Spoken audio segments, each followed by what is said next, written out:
Si t'es comme moi et que tu passes tes après-midi devant le Tour de France, t'as forcément déjà entendu ça. Étape piégeuse qui s'adresse davantage à des baroudeurs grimpeurs. Je le vois plus après dans la montagne, les étapes pour baroudeurs. Ok, mais c'est qui ces baroudeurs?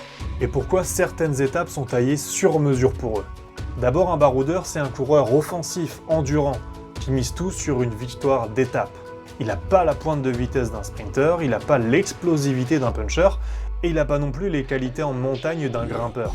Sa seule chance de gagner, c'est en attaquant de loin pour prendre ce qu'on appelle la bonne échappée. Le souci, c'est que souvent, ça marche pas. Quand c'est tout plat, les équipes de sprinters verrouillent la course. Et en montagne, même avec 4, 5, 6 minutes d'avance en bas de la dernière montée, parfois ça suffit pas à résister au retour des purs grimpeurs. Alors pour les baroudeurs, il faut un mélange des deux. Un parcours avec des petites côtes, des relances, des descentes. En fait, il faut une étape trop dure pour les sprinters et trop facile pour que ça intéresse vraiment les purs grimpeurs, qui eux veulent un final très sélectif, raide, pour s'attaquer et faire des écarts.